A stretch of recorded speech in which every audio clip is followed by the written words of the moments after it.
Okay, good evening and welcome.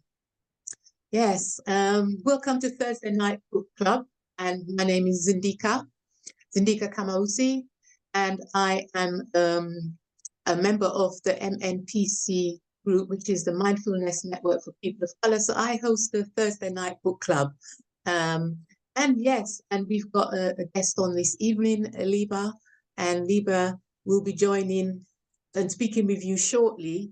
Liba is a poet with a few hats. So yeah, so we will be speaking with him shortly. But before I do that, we always start off with a little welcome, sort of dropping in meditation, settling in meditation, mindfulness of the breath, just to make sure that we're here in the space and we're ready for this evening session. The other thing I always remind people of is that we've been running these sessions for a few months now. So if you've missed any of those sessions, then do check in on our YouTube channel, where you will see all our previous guests and the discussions we've had. And of course, this discussion as well, this evening will also be available for you to watch and follow along with any practices that we do this evening. So yes, okay, so I'm going to start with a moment of calm so we can gather our thoughts whenever you see this as well. But we here will be gathering our thoughts. And just so that we're open this evening, we come in open, ready for sharing and caring and listening. Yeah. And also, Liba will be closing as well with a brief meditation, as well as you will get to enjoy a few picks of his poetry. So yeah, looking forward to that.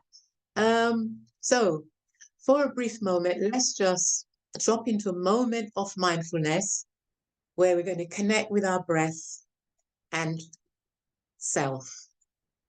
So settle in by just breathing in and out through the nostrils, just to bring us here and now. And this moment now is always the most important moment, just to be here, to breathe and smile and just be here with your inhale and your exhale. So I invite you to breathe, to find calm. And also we breathe for peace in the world and also for relaxation as we start this session. So let's just start by just mindfully checking your posture so that you've got a relaxed posture, upright, feet on the floor or the ground. And as you do that, just be aware of your breathing, watching and observing your breath in and out, feeling and sensing the space that we're in now, and just being here. So you check your posture, we're just checking in, check your posture. Next thing you can check is, your shoulders. You can check your shoulders, because often we have our shoulders feeling a bit tense. And so we're just going to relax our shoulders this evening, make sure that we're relaxed, that they're a bit loose, and we can just drop them. So we're upright, but we're kind of really in a calm state, ready to receive this evening our conversation and poetry reading and meditations. And as you drop the shoulders and just relax into your posture and just observing the breath, your inhale and your exhale.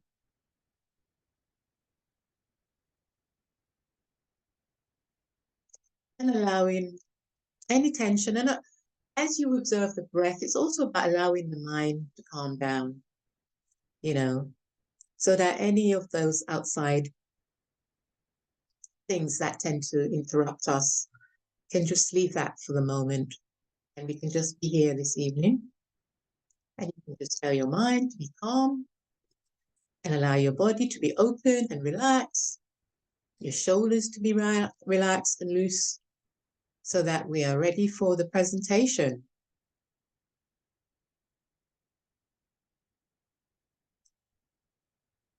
So let's get back to our breath. Breathe. Smile. And be. So we're just breathing.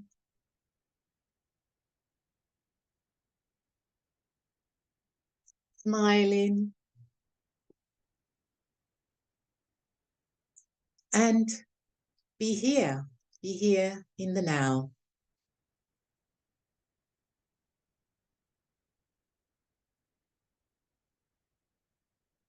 And as we come back together, coming back, just breathe and just release a brief little sigh. As we come back to the space, just breathe in and release that with a little sigh. Breathe in and just a little sigh.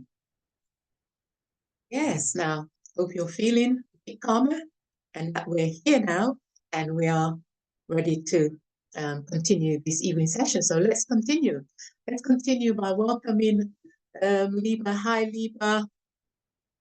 So Liba, you're going to share with us poem, and I'm going to just first of all just say a little bit about, from your bio. You can of course, expand on it and tell us more, and then we'll ask you just to start us off with a brief poem from your collection. So Liba Ravindran is a spoken word poet, community organizer, and social justice activist from Sri Lankan Tamil heritage, born in Norway and presently living in Southgate. So from Norway to Southgate, North London. Liba has been using his poetry for grassroots change as a community activist and is involved in the local poetry spoken word scene in London through readings at various venues. Yes, been a while since I've been to a poetry reading. But just to go on a bit more, Liba, you said that, you founded the Anti-Oppression Circle in 2020, which is an intersectional justice network led by BIPOC in the UK. Liba became involved due to a strong spiritual connection to nature, a love of humanity, and a determined belief in transforming society through system change. Sowing seeds of inspiration, connecting wholly with others, and acting purposely through compassionate action has led him to be a change maker in liberatory spaces or in liberatory spaces. So there's lots more there. So please, Liba, are you going to read us a poem this evening as we start this evening's discussion? Welcome, Liba. Are you hearing me? Thank you. Okay, wasn't sure. Yes. Okay. I can hear you. Fine. Okay. So are you going to start us off with a short poem? Absolutely. Yeah, a big welcome. Thank you for this chance and opportunity to be and connect and share in this space. So yeah, many blessings to all who are watching, who are part of NMPC and part of this journey called life. So I am going to read one poem initially, and it's a kind of shorter poem. It's something that I wrote. Okay, I was just going to say I couldn't see your video if it was on. Okay, you're there now. Okay, go ahead. Brilliant. So yeah, I'm going to read a shorter poem called Dreams Visitation. And the poem I wrote in a meditation retreat that I went to recently as part of Plum Village, and it was Thich Nhat Hanh style tradition. I was with another dear Sangha of mine called Colors of Compassion, who are amazing people who do similar work to MNPC. So this poem is called Dreams Visitation. Wipe off the dew from sleep's dream in meditation. Deep relaxation to settle the weary bones. As the bees and the butterflies find their way in, I enter the totemic realms of intergalactic space, knowing no bounds to time nor love in compassion, getting whisked away to the land of nirvana. Everlasting bliss never tasted so sweet. When the chirping birds find their spot amongst trees, soft rain bringing nutrient-rich delight to me, opening eyes, moving beyond samsara and karmic cycles to awake in streaming sunlight by a bed of bluebells.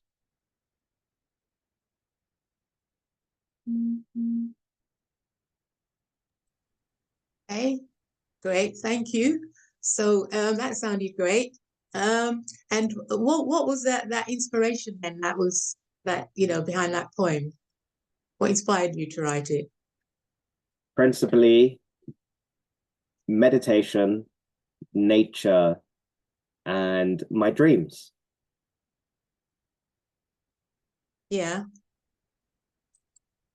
Okay. And tell us more then about that. I mean, tell us more about your your creativity as a poet. You said you're part of a poetry group, you're doing great work in the community, in particular for people of color. Can you tell us a bit more about your group and how you share your work? Absolutely. So there's a couple of questions there. I'll try and address both. So in terms of the creative process and how I come to write poetry in the first place, it's very much based on a lot of intuitive impulses, my dreams. I think all of my art really, when it comes to poetry, has come from my dream life. I had a very rich dreaming life from my secondary school years, my teenage years, growing up here in Southgate in North London, as you mentioned earlier.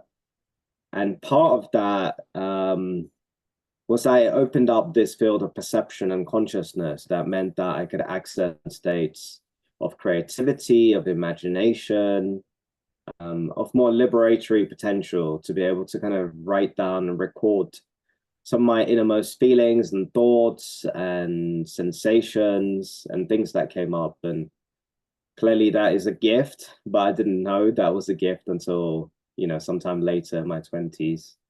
So in terms of my creative process, it's very much stream of consciousness. I very much let the pen do the writing, my heart do the writing, my spirit flowing, rather than kind of coming from a place where I'm having to think about things and contrive and, having to essentially put certain words to paper that are already kind of predetermined or prescribed.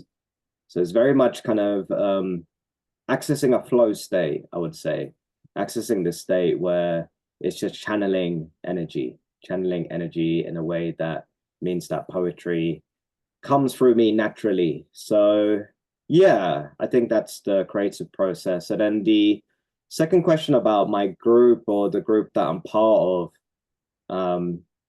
So around October of last year, we founded this group called Firebrand Poets.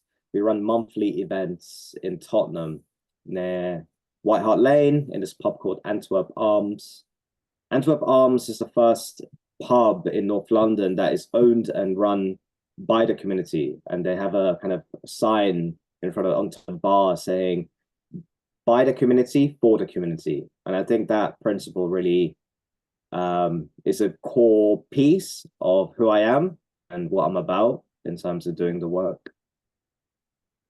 So Firebrand Poets, we've been going for about 6-7 months now, and I'm the host, the curator, organizer, and also a performer. So I've got my work cut out. And I do it with a couple of other organizers who are also people of color, who are dear friends of mine.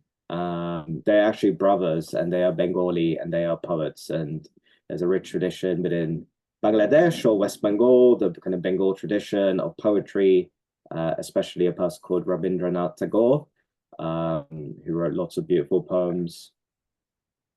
So our monthly poetry night is very much about community and bringing people together and to celebrate each other, uplift each other, and provide a platform for those who are often marginalized or underrepresented or underprivileged in our society.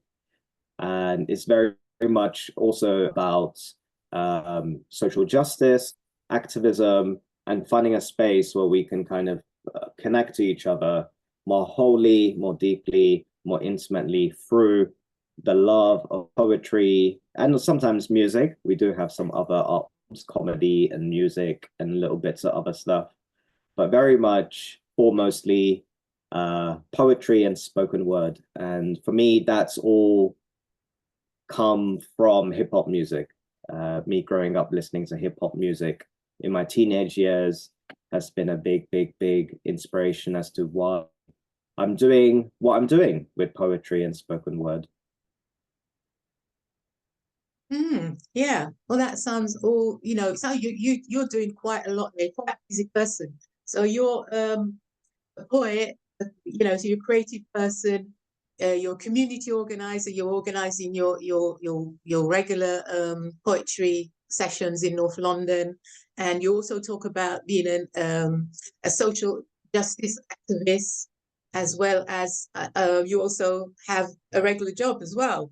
So what I'd like to know is, I also enjoy what you said earlier about your creative process, and how it allows people to be expressive. That you talk about stream of consciousness, that whole idea of free flow when you write, and what that allows you to do. But also, how does it link in with your social justice work? How is that where you get some of your topics or your ideas, that kind of flow into your writing?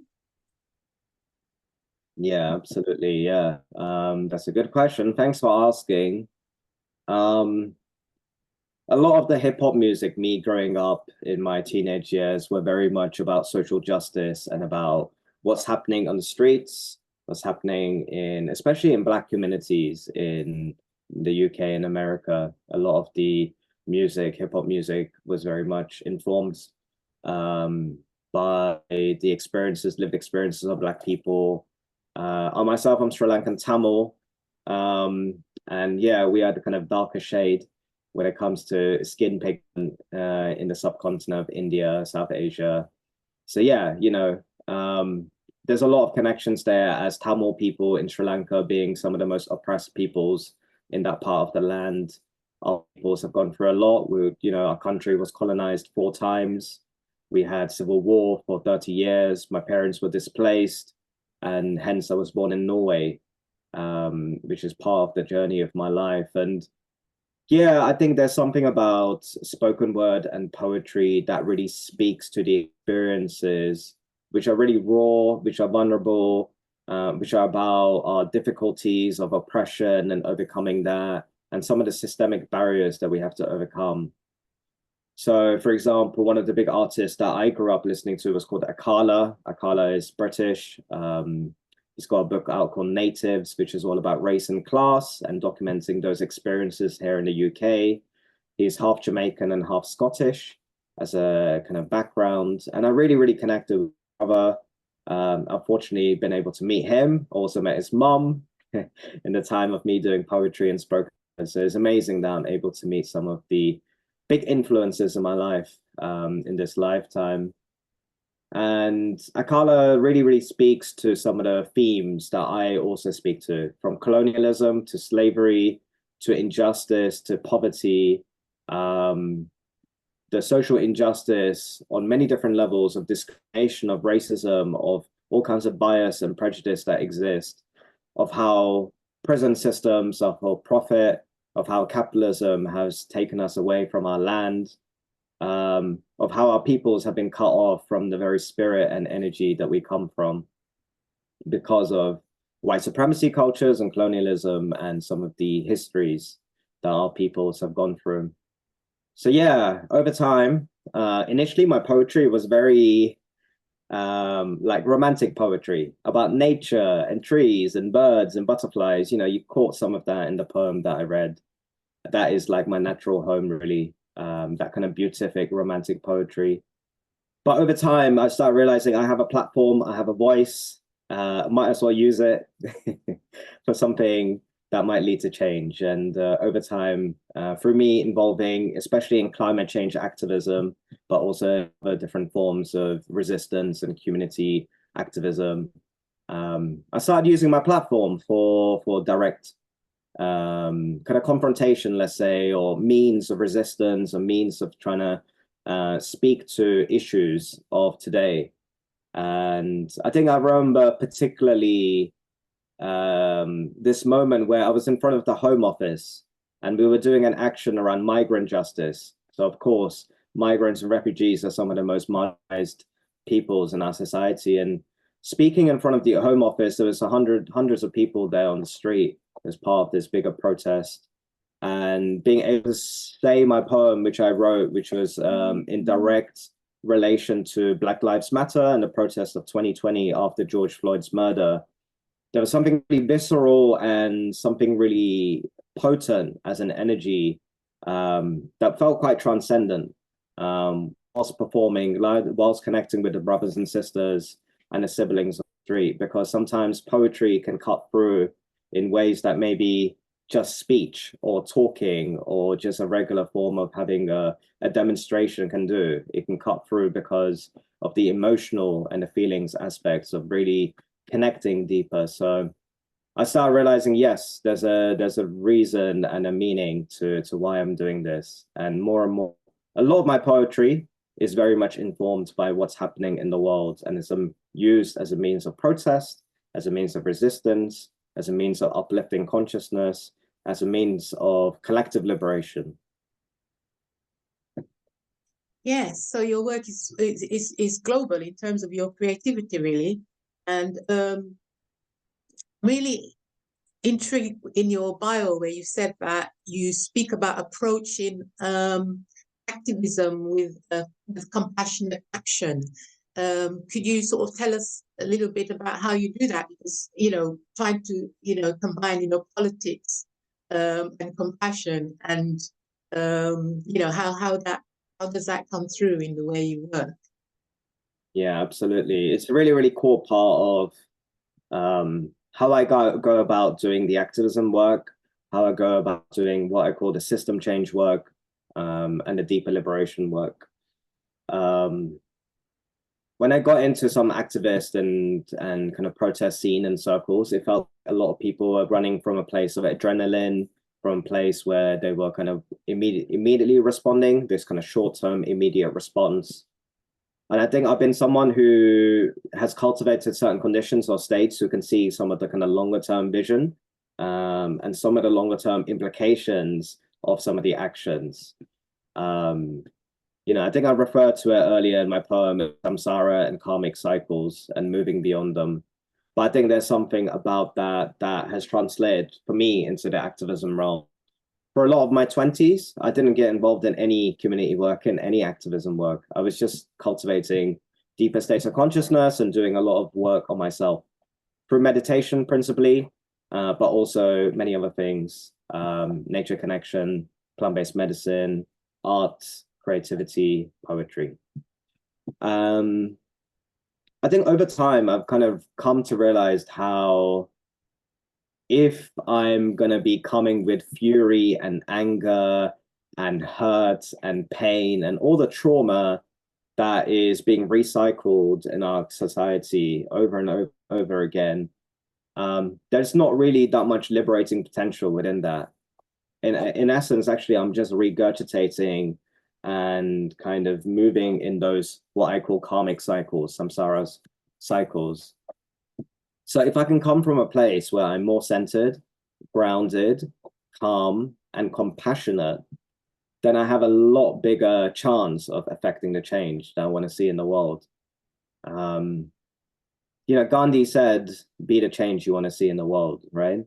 And I think there's something about, if I'm going to embody peace, if I'm going to embody love, if I'm going to embody truth, if I'm going to embody compassion, then other people who I'm going to be in contact with will also be inspired by that, will also connect with that, will also vibrate with that energy. And I think that's kind of something that's guided me for all these years. Yes, okay, I really love what you're saying there, because yeah, this idea of how we can actually approach, the topics of society, particularly very difficult topics, the inequalities, etc., of society, and how you're approaching it. That's just something that I think, if you think about it, a lot of the times in society, what I see a lot of the times are people reactions and triggers, and then that just blows over and disappear. And like you're saying about embodying it, that's what I really love about that when you embody the piece, then you become it, and you become that change that we're talking about, rather than being a reaction to something. So, and you think your background as well, from your heritage, how do you see mindfulness and meditation being adopted by people of color, and to help them to not go through that process, that regular process of reactions and triggers, and and that constant like you say, facing things like racism and inequalities in society, and how they deal with it, and they can find a much more sort of holistic way of dealing with those issues that serves them, each the individual, as well as serves society as well. Yeah, thank you for that question. Yeah, I think I'm fortunate to be spiritually blessed in this lifetime, the more and more as I become wiser and grow up. As both my parents are from the same village. They grew up knowing each other. They knew each other from childhood. Both of my parents' families are connected to each other. And therefore, all of my ancestry, as in all of my blood ancestry, comes from one place in the world. A small village called Ilavale in the northernmost city of Sri Lanka called Jaffna. And knowing that actually all of my heritage is pretty much in one village, it's a special feeling in my heart, in my being, in my blood.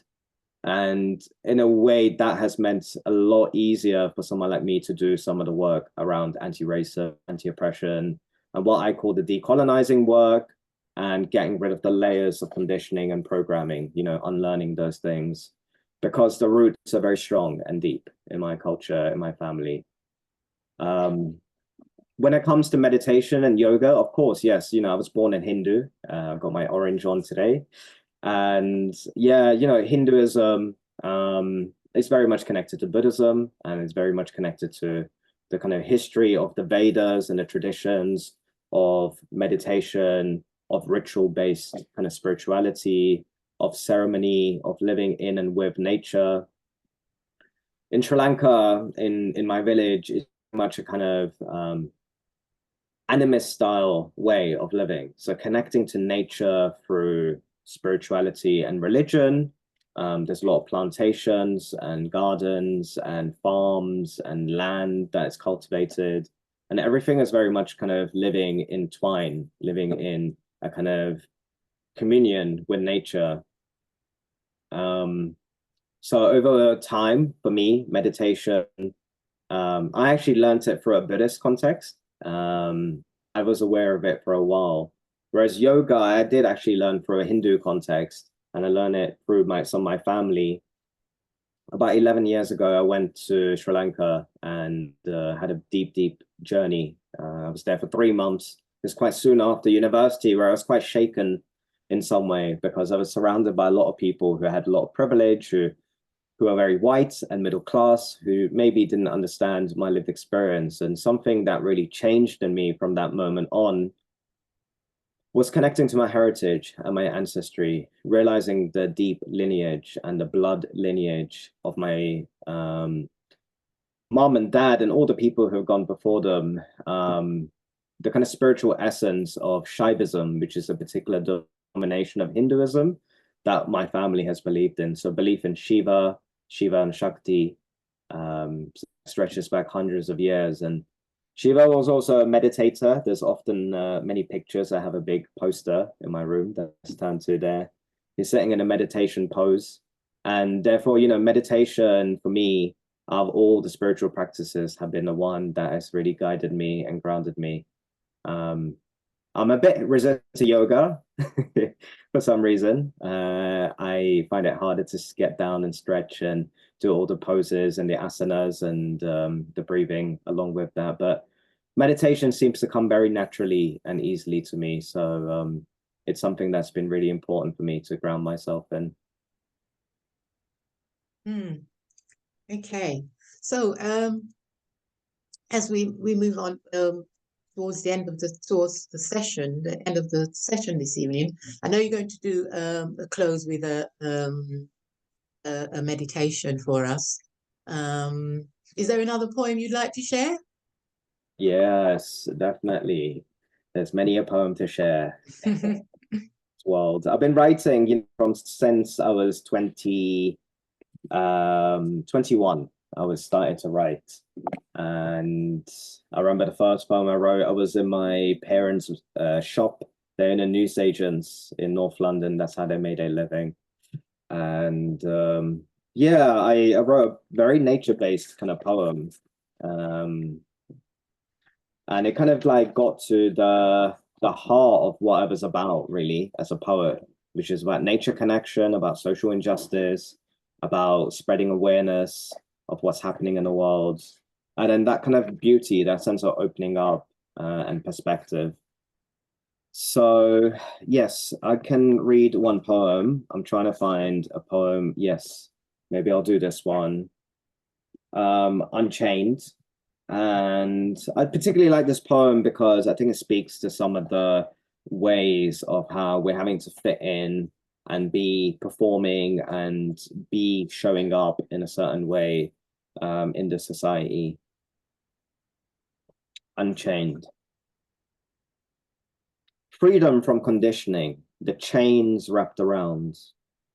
Assimilation to dominant norms have oppressed us. Internalizing discomfort so we can fit in and not be excluded. Each day passes by with sweat dripping from brows. Touch is sensitive when misdirected at the wrong being. Intuition can harm when boundaries become unsafe. Lick lips to produce soft wind on broken backs. Slavery and capitalism forging a contrite headstand. Model speech and productivity to excel in society. White Western colonial concepts inbreeding humanity. Liberate the mind like lily pads floating. Lovely. Yeah.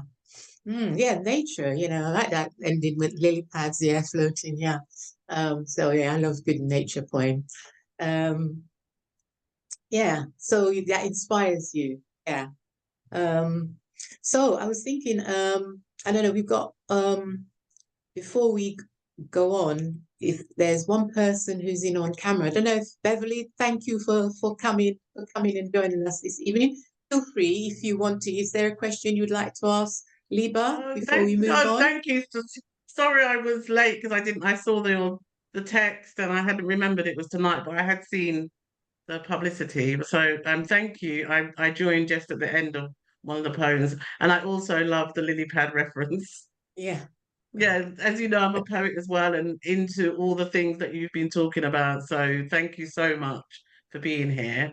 It was just really a comment about your processes and your merging of nature with the activism. I love that because I think there's so many references in nature about everything, about, activism, life, love, everything. You can make a reference in nature. So I love the way that you interweave that. But my question was really about, I was just thinking about mindfulness and meditation and how you use that specifically in the poetry. I know you've said some stuff about that, but if you could say a little bit more about how that comes through in your poems. So the connection between nature and my poetry. Mindfulness, sorry, mindfulness. And you can say both because I'm interested in both. So Yes, okay. So yes, I mean, for me, nature and mindfulness are like so connected that it's almost one thing. Yeah, you know, some of the best poems that I've written personally have been at mindfulness, like meditation retreats, or been at like nature spaces, so botanical gardens, beautiful garden settings, forests, mountains, oceans, you know, pristine nature essentially. I think that's when I write the best stuff. And I think that's not by accident. It's very much conditional on the states of the environment and where you're in. Um, I think mindfulness kind of cultivates this certain sense of being where I think I like this expression, with mindfulness clear and radiant. I think there's a kind of expression that comes through in one of the kind of hymns that I've heard. And yeah, there's something about how your mind is more settled and grounded. Your mind is also clear and more lucid. And then there's like this opening. It's almost like your mind is unfurling and opening to the possibilities. And the creativity and the imagination just kind of flows more naturally. I feel that when I've done some meditation and I've done a deep, profound meditation, when I've been on a meditation retreat, often for me, meditation, and then writing the poetry, it's almost like distilling my experiences.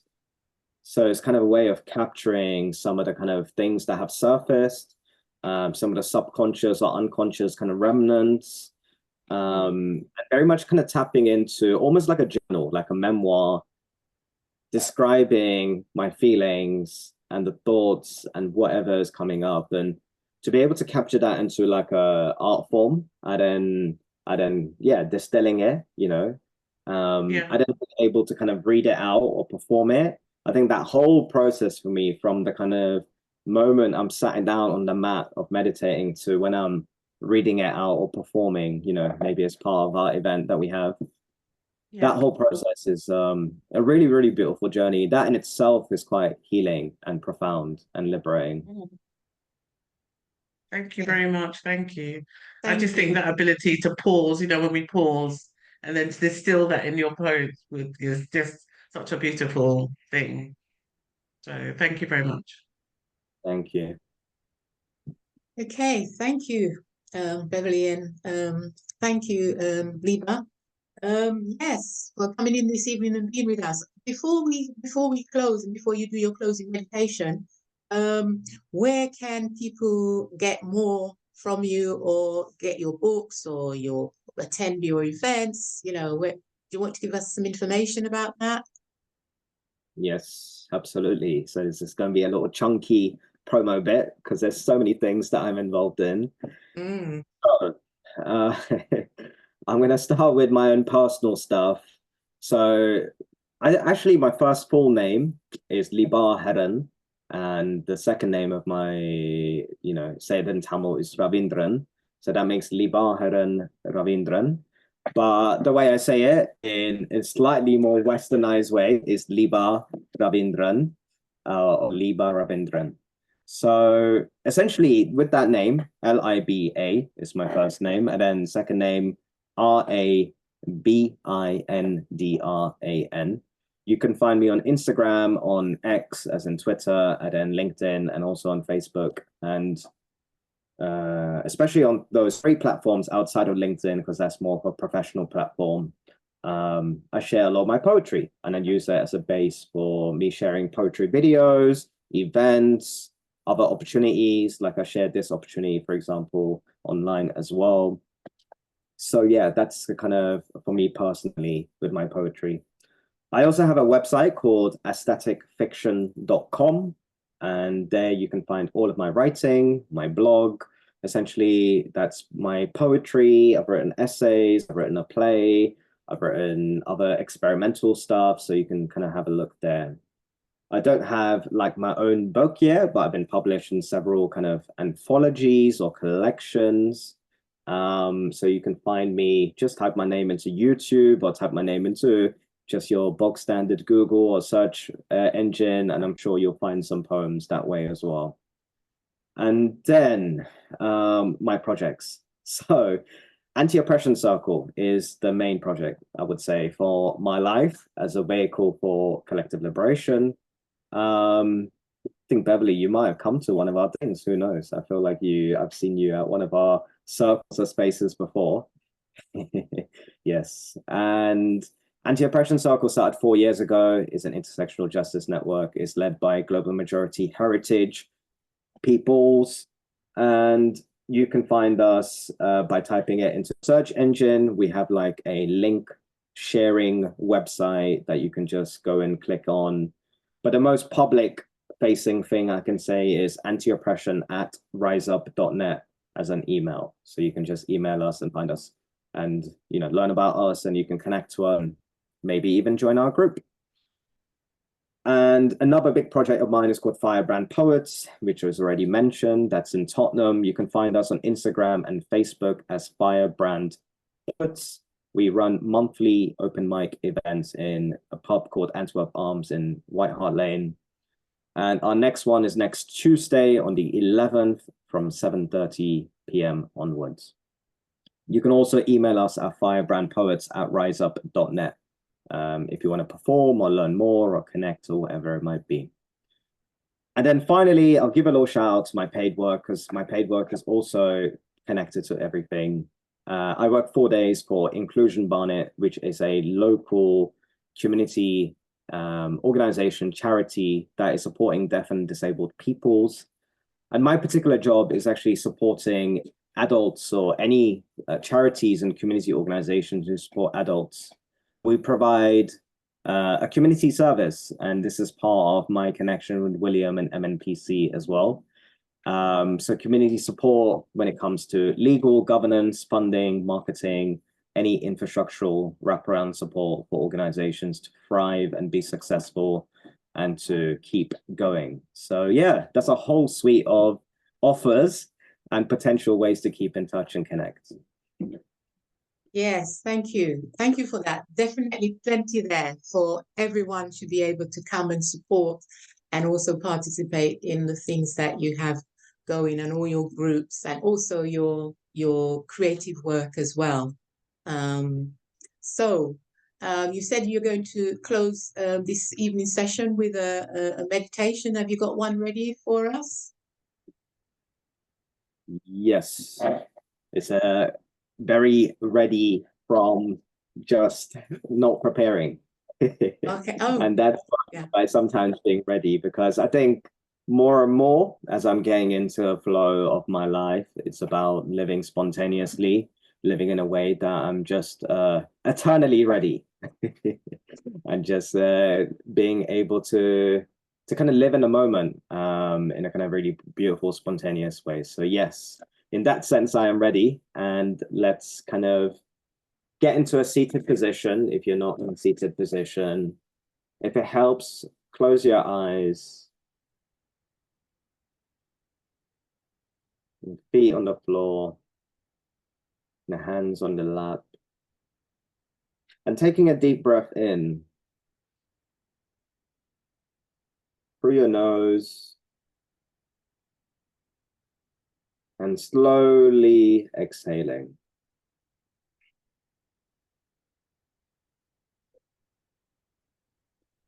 Coming into awareness of your body,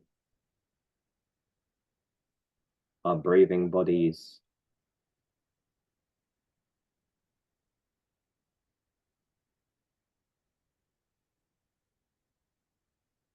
Noticing any sounds, any smells, any taste, anything that we can taste. Noticing what we're feeling, any contacts with the floor, with what we're sitting on, our backs and our hands.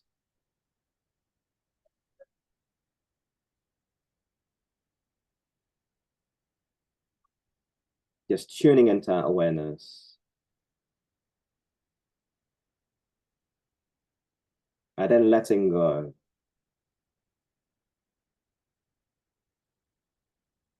Coming back into our breath.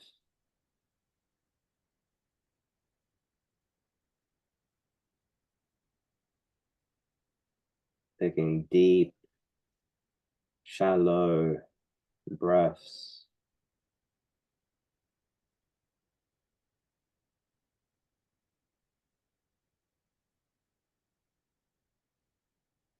And then letting go of them.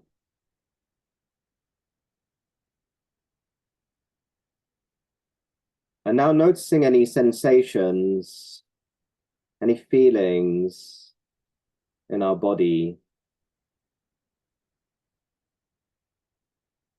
Just noticing.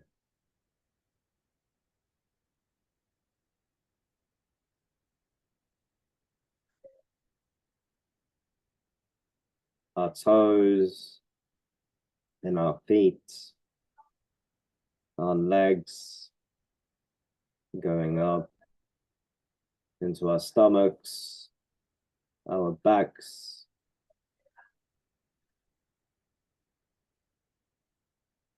our chest, and our shoulders.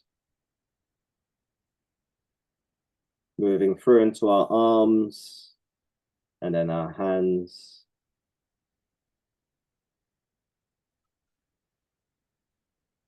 Up, back, into our neck and our head. Just noticing any sensations, any feelings.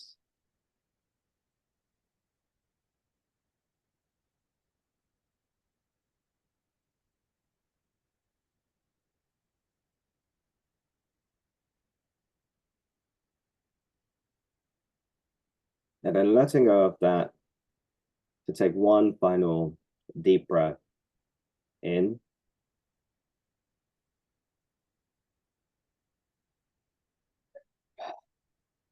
And a big sigh and release.